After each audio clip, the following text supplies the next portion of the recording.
Okay, picture this. It's 1984. Ken Thompson, one of the legends who created the Unix operating system, is about to receive the Turing Award, which is basically the Nobel Prize for computer science. But the lecture he gave that day, it wasn't just a speech. It was a mind-bending masterclass in deception that still echoes through computing today.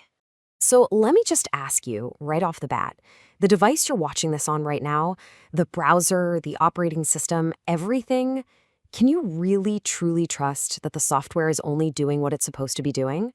This is the fundamental, kind of scary question Thompson's lecture forces us all to confront. Ken Thompson himself laid out the problem with this quote. He's talking about a Trojan horse, right? Malicious code that's hidden inside a program that looks totally harmless. And his point, well, it's pretty chilling. Even if the code looks absolutely perfect, the real weak spot might just be the person who wrote it. So, can you really trust the creator? To really drive this home, he didn't just talk about it. He presented a simple, super elegant puzzle. He got up there, introduced himself simply as a programmer, and said he wanted to share the cutest program I ever wrote. And this wasn't some big ego trip about his work on Unix. No, this was all about setting the stage for a 3-part demonstration that slowly, methodically builds to a conclusion that is, well, it's frankly terrifying. Okay, so stage 1 of this puzzle starts with a classic programming exercise. It's called a self-reproducing program, or sometimes a quine. Think of it like this. You write a piece of code, you run it, and the only thing it does is print out its own source code, character for character. It's a really neat trick, kind of like a digital snake eating its own tail. Now here's where it gets really interesting. This little program can be tweaked to carry extra baggage. You could add comments, maybe some other bits of code, and when the program reproduces itself, it reproduces all that baggage too. Just tuck that little fact away. It is the key to this whole thing. All right, stage 2. This is where things get a little more abstract. We're going to talk about the tool that actually builds all our other programs, the compiler. So here's the paradox, right? The C compiler is itself a program that's written in the C language. It's kind of like trying to define the word dictionary using only a dictionary that you're currently writing. It's this chicken and egg problem. So how do you add a new command to the compiler if the compiler doesn't even know what that new command means yet? Well, Thompson explained the trick. Let's say you want to teach the compiler a new command, like /v. The old compiler has no idea what that is, so you cheat. Just for a moment, you replace that command with its raw numerical value, in this case, 11. You compile that, and boom, you've created a new, smarter compiler. This new guy knows what /v means. So now you can go back, use the real /v command in the source code, and the new compiler understands it perfectly. And that is the big takeaway here. You've basically trained the compiler. You gave it a new piece of knowledge, and from now on, it can pass that knowledge on to every new version of itself that it compiles. It learns something about itself, and now it can keep that knowledge going. And that, my friends, is exactly what can be exploited. And now, we get to stage 3. This is where it all comes together to create, well, the perfect invisible crime.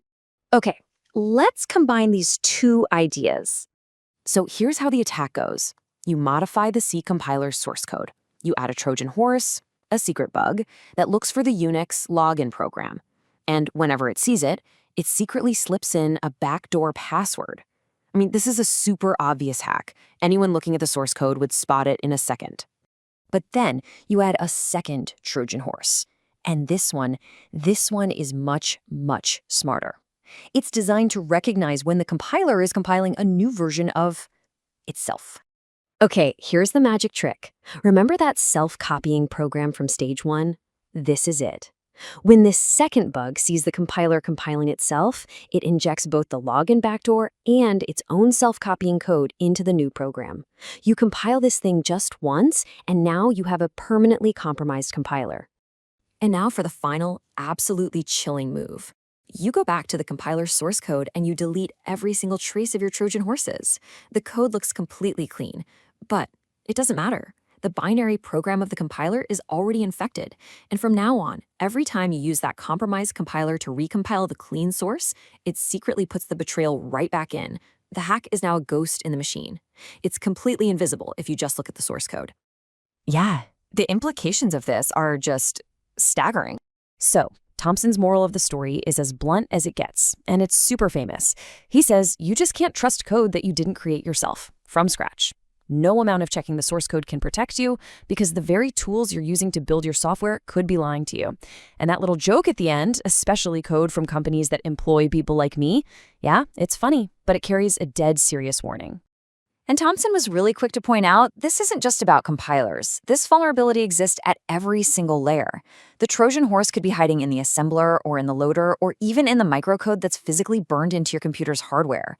The deeper down this rabbit hole the betrayal goes, the more impossible it becomes to ever find. You know, this whole deep-seated problem of trust is what led Thompson to talk about the hacker culture back in the early 80s. He was really critical of how the media glorified these whiz kids. He argued that what they were doing wasn't heroic. It was just vandalism, trespassing, and theft. He believed breaking into a computer system should have the exact same social stigma as breaking into your neighbor's house. So at the end of the day, Thompson's lecture leaves us with this huge, deeply uncomfortable question. Our entire digital world is built on layers and layers of code we didn't write, using tools we didn't create. In a world like that, where a betrayal can be made completely invisible and can live on forever, what does it truly mean to trust any of our technology?